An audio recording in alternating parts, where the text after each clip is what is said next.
Hello नमस्कार दोस्तों, Lucent Rajasthan GK के स्पेशल वीडियो में आपका वेलकम है।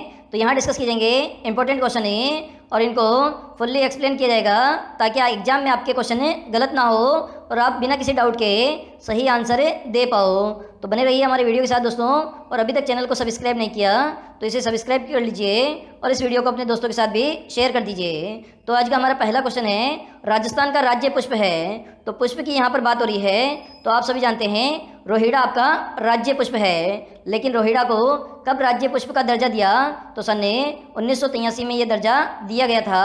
और कब दिया गया था? 21 अक्टूबर 1983 को दिया गया था। अब बात करें जो राज्य पुष्प है रोहिड़ा, इसके वैज्ञानिक नाम की हम बात करें तो वैज्ञानिक नाम भी आपसे पूछा गया है। तो टिकोमेला अंडुलेटा इसका वैज्ञानिक नाम है। और ये किस क्षेत्र में पाया जाता है? अगर आपसे पूछ लिया जाए रोहिड़ा का जो पुष्प है किस क्षेत्र में पाया जाता है, तो ये अधिकांश पश्चिमी क्षेत्र में पाया जाता है। और जो रोहिड़ा का जो पुष्प है इसे जोधपुर में क्या बोलते हैं? तो इसे मारवाड़ टीका के नाम से जाना जाता है जोधपुर क्षेत्र में। तो रोहिड़ा राज्य पुष्प है, काफ़ी बार एग्जाम में क्वेश्चन पूछा गया है। तो इससे रिलेटेड सभी बातें आपको याद होनी चाहिए, तो इसलिए सभी बातों का आप नोट कर लीजिए। बीकानेर के किस शासक ने सुमेलगिरी के युद्ध में शेरशाह की सहायता की थी? तो बीकानेर के शासक थे कल्याण मल, जिन्होंने जो मालदेव शासक थे मारवाड़ के, उनके खिलाफ सहायता की थी शेरशाह की, क्योंकि मालदेव ने आक्रमण किया था कल्याण मल पर और बीकानेर को जीत लिया था। इस कारण से बदले की भावना लेने के लिए कल्याण मल ने शेरशाह सूरी की सहायता की थी। अगला प्रश्न है, गणेश्वर सभ्यता का संबंध किस नदी से है? तो ये कांतली नदी से संबंधित है गणेश्वर सभ्यता, जिसे ताम्रयुगीन सभ्यताओं की जननी कहते हैं। और गणेश्वर सभ्यता कहाँ स्थित है?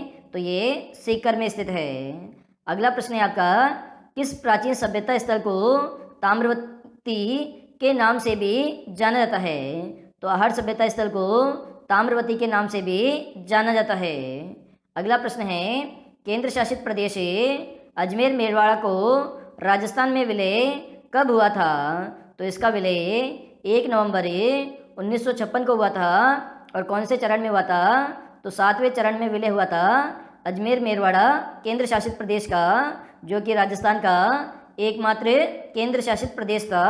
और ये सी श्रेणी में आता था, जिस पर डायरेक्ट अंग्रेजों का अधिकार था।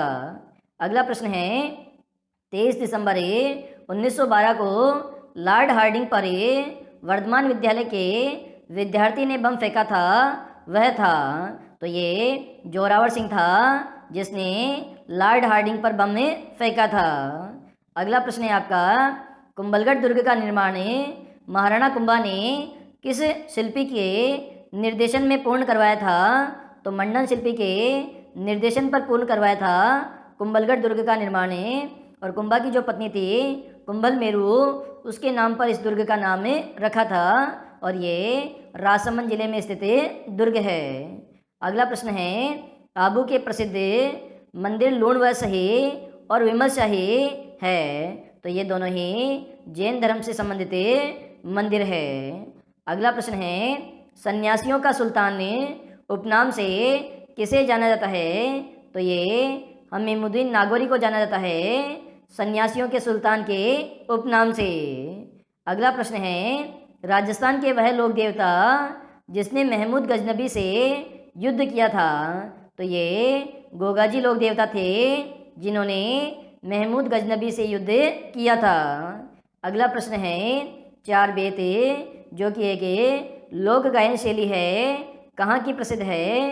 तो ये टोंक की प्रसिद्ध है। कहाँ की प्रसिद्ध है?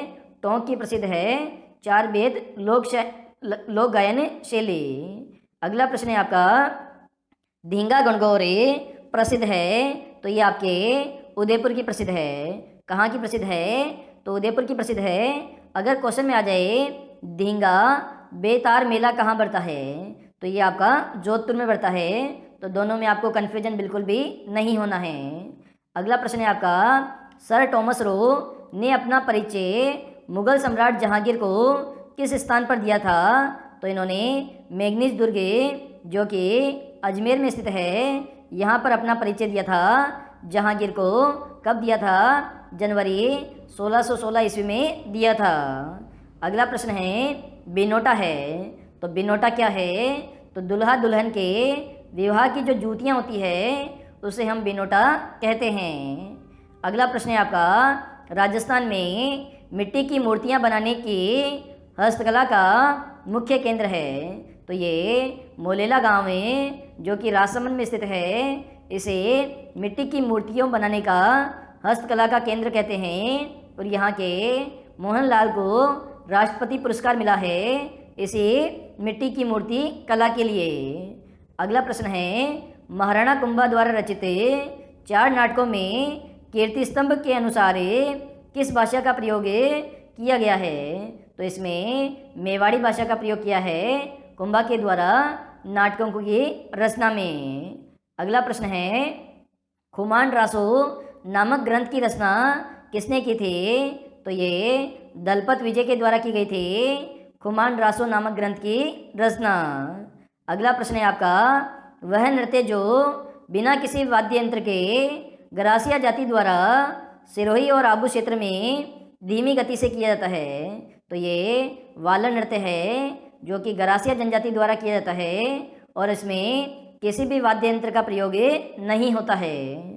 अगला प्रश्न है आपका कमल से भरे सरोवर किस चित्रकला शैली का विषय है? तो ये किशनगढ़ चित्रकला शैली का विषय है जिसका जो प्रसिद्ध चित्र है वह बनी ठनी है। इसी ही चित्रकला शैली का विषय है कमल से भरे सरोवर। अगला प्रश्न है आपका राजस्थान की पहली बाघ परियोजना कौन सी थी? तो ये रणथंभौर बाघ परियोजना थी और रणथंभौर कहाँ स्थित है? तो ये सवाई माधोपुर जिले में स्थित है। ये पहली बाघ परियोजना थी राजस्थान की। और उसके बाद में दूसरी परियोजना थी सरिस्का, तीसरी परियोजना थी मुकंदरा हिल्स और चौथी परियोजना थी रामगढ़ विषधारी अभ्यारण्य। तो इस प्रकार से वर्तमान में 4 बाघ परियोजनाएं हैं राजस्थान राज्य में। अगला प्रश्न है आपका राजस्थान की वह झील जो ड्यूक ऑफ कन्नाड से संबंधित है। तो ये फतेह सागर झील है जो कि ड्यूक ऑफ कन्नाड से संबंधित है। अगला प्रश्न है आपका खारी नदी बनास में देवली टोक के निकट मिल जाती है, इस नदी का उद्गम होता है। तो खारी नदी का उद्गम कहाँ से होता है? तो बिजराल ग्राम की पहाड़ी जो कि देवगढ़ राजसमंद में स्थित है, यहाँ से कौन सी नदी का उद्गम होता है? खारी नदी का उद्गम होता है। और नाग पहाड़ी अजमेर से कौन सी नदी का उद्गम होता है? तो यहाँ से लूनी नदी का उद्गम होता है। ये दोनों ही आप नोट कर लीजिए। अगला प्रश्न है आपका राजस्थान में हल्दी का सर्वाधिक उत्पादन कहाँ होता है? तो झाडोल उदयपुर में होता है। और आपसे पूछा जाए अदरक का सर्वाधिक उत्पादन कहाँ होता है? तो ये भी झाडोल उदयपुर में होता है। अगला प्रश्न है राजस्थान में ईस्ट इंडिया कंपनी के साथ संधि करने वाली अंतिम रियासत कौन सी थी?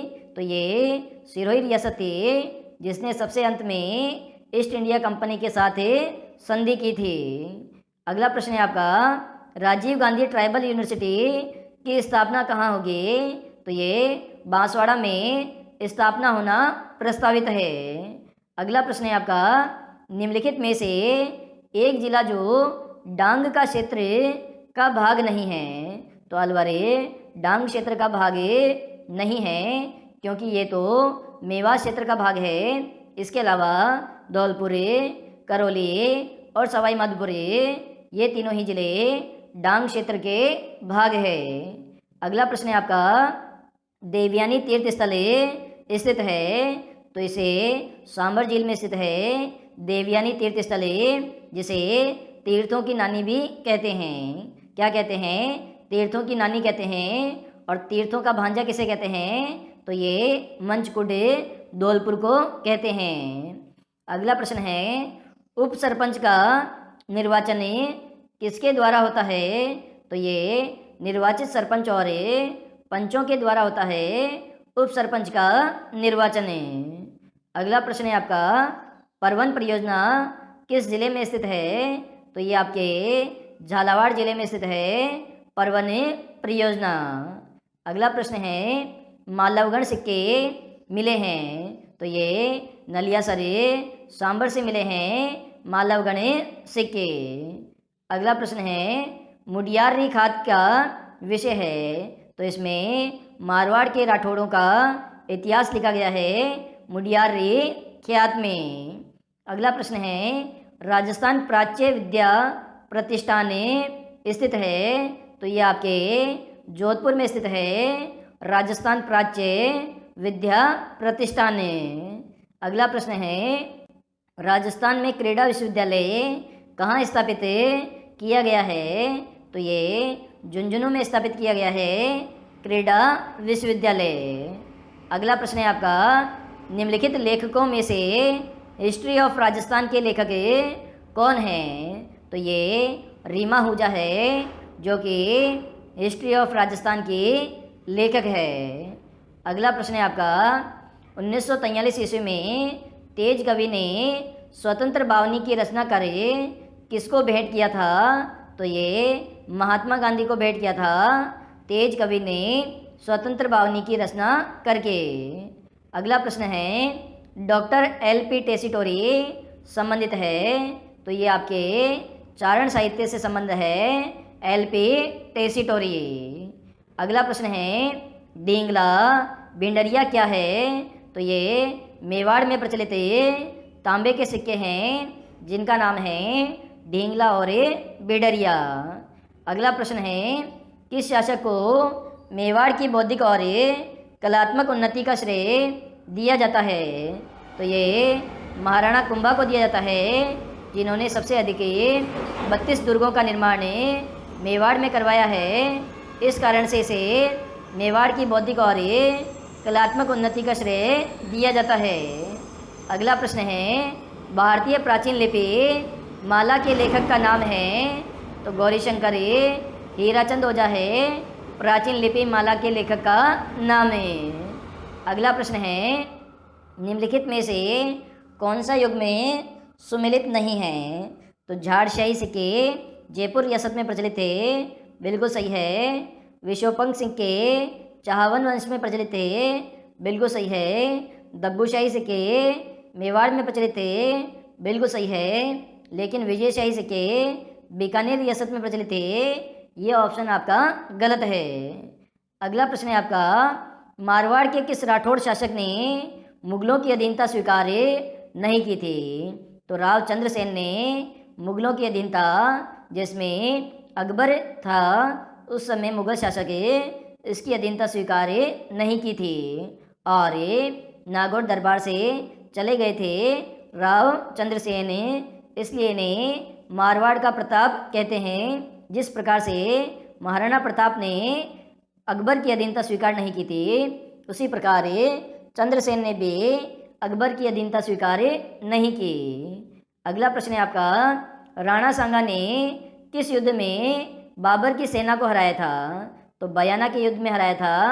जो मेदिनी राय बाबर का सेनापति था उसे हराया था बयाना के युद्ध में। लेकिन खानवा का युद्ध जो कि 1527 ईस्वी में हुआ था, जो कि राजस्थान का निर्णायक युद्ध था, इसमें राणा सांगा की हार हुई थी और बाबर की विजय हुई थी।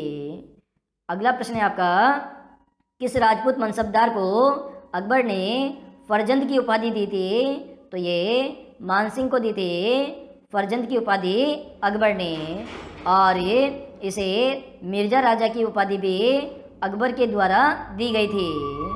अगला प्रश्न है आपका बिजोलिया किसान आंदोलन में किस जाति के किसान सर्वाधिक संख्या में थे, तो इसमें धाकड़ जाति के किसान सबसे ज़्यादा संख्या में थे। और बिजोलिया किसान आंदोलन की शुरुआत साधु सीताराम दास के द्वारा की गई थी और बाद में इसका संचालन विजय सिंह पथिक के द्वारा किया गया था। और विजय सिंह पथिक ने बिजोलिया किसान आंदोलन को गणेश विद्यार्थी के प्रताप समाचार पत्र के माध्यम से पूरे देश में इसे फैला दिया था। अगला प्रश्न है आपका हल्दीघाटी के युद्ध को किस विद्वान ने खमनोर का युद्ध कहा है, तो ये अबुल फजल ने कहा है खमनोर का युद्ध हल्दीघाटी के युद्ध को।